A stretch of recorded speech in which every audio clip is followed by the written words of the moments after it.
Em nome do Pai, do Filho e do Espírito Santo. Amém. Amados irmãos e irmãs, é com muita alegria que nós estamos aqui para juntos estudar e meditar a segunda leitura que a Igreja nos apresenta para este domingo, solenidade de Cristo, Rei do Universo. Se você não é inscrito aqui no canal, se inscreva e compartilhe esse vídeo para o máximo de pessoas possíveis. O texto diz assim: Irmãos, com alegria dai graças ao Pai que vos tornou capazes de participar da luz que é a herança dos santos. Ele nos libertou do poder das trevas e nos recebeu no reino de seu Filho amado, porque temos a redenção, o perdão dos pecados.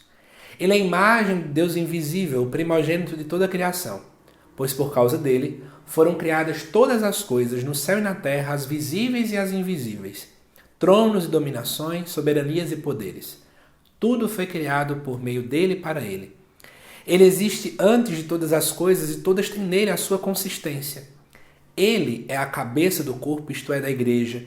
Ele é o princípio, o primogênito dentre os mortos, de sorte que em tudo ele tem a primazia. Porque Deus quis habitar nele com toda a sua plenitude e por ele reconciliar consigo todos os seres, os que estão na terra e no céu, realizando a paz pelo sangue da sua cruz.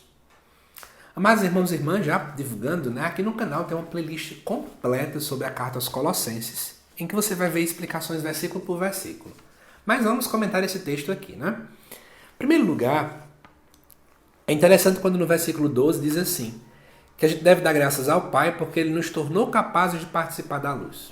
Ou seja, é interessante entender que quem nos faz participar da luz não é o nosso esforço pessoal, não é o nosso coração bondoso, mas é Deus. Tudo é graça. Depois ele continua, no versículo 13, que Ele nos libertou do poder das trevas e nos recebeu no reino de seu Filho amado. Ele nos libertou. A palavra libertou em grego, desse texto, significa metistemo, que significa em português algo como removeu de um lugar para o outro, transferiu. Então Deus nos transfere das trevas para a luz. Só que é interessante compreender que outras religiões pensam assim. Tem religião que acha que o pecado não pode ser perdoado. Ele tem que ter um pagamento. E outros até dizem que a gente não tem culpa pelo pecado, mas que a gente responsabiliza o diabo porque ele culpou pela gente, por exemplo. Para nós, não. Jesus já pagou tudo. Então o pecado que é minha culpa, minha tão grande culpa, como a gente diz no Confiteor, ele na verdade é perdoado. Deus tem misericórdia de nós. É isso que essa leitura também coloca. Depois do versículo 15 em diante, é interessante você perceber que aparece aqui um grande hino cristológico. Pelo menos é assim que os estudiosos colocam. E essa gente não percebe o que ele está falando, mas eu quero chamar a atenção. Jesus aqui é apresentado como duas coisas. Ele é o mediador da criação, ou seja, tudo é criado por meio dele. E ele é o mediador da redenção. Tudo é salvo e redimido por meio dele. É isso que aparece aqui. Tudo é feito por meio dele e é salvo pelo seu sangue. Só que eu quero chamar a atenção para o meio da leitura quando vai dizer assim, no versículo 16 em diante. Por ele foram criadas todas as coisas do céu e na terra, as visíveis e invisíveis, tronos e dominações, soberanias e poderes. Aqui está se falando tanto dos anjos, soberanias, poderes, tronos e dominações são nomes colocados para a hierarquia angélica, como quando fala das coisas visíveis e invisíveis no céu e na terra, estão lembrando dos elementos. Fogo, ar, terra, e água.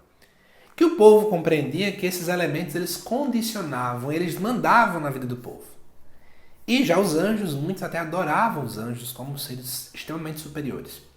Sabe o que é que Paulo fez aqui na carta aos Colossenses? Ele veio dizer, olha, eles podem ser grandes como for. Vocês podem achar que ele manda na vida de vocês, mas tem alguém que manda muito mais. Que ele está acima de tudo. Porque tudo, não importa o poder que seja, foi criado por meio de Jesus. Então Paulo agora coloca cada coisa no seu lugar, no seu devido lugar. E Jesus no canto que é dele, que é ser o centro. Eu trago para você essa reflexão. Será que nós temos colocado Cristo no centro da nossa vida? Será que nós temos colocado Jesus como aquele que é por excelência, aquele que manda e desmanda a nossa vida? Aquele que é o nosso Criador, aquele que é o nosso Redentor, aquele que é o nosso Salvador? Que do contrário, a gente está fazendo completamente o oposto daquilo que esse hino cristológico da carta aos Colossenses nos orienta. Que Deus te abençoe, amado irmão, amada irmã. Eu te aguardo nos próximos vídeos aqui do canal. Até mais.